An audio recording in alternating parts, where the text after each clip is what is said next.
Merhaba arkadaşlar, yepyeni haberlerle karşınızdayız.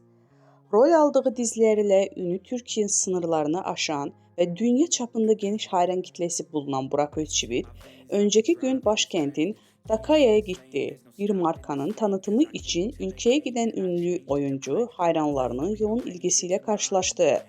Özçivit'in kaldığı otelin önüne gelen hayranları büyük bir kalabalık oluşturdu.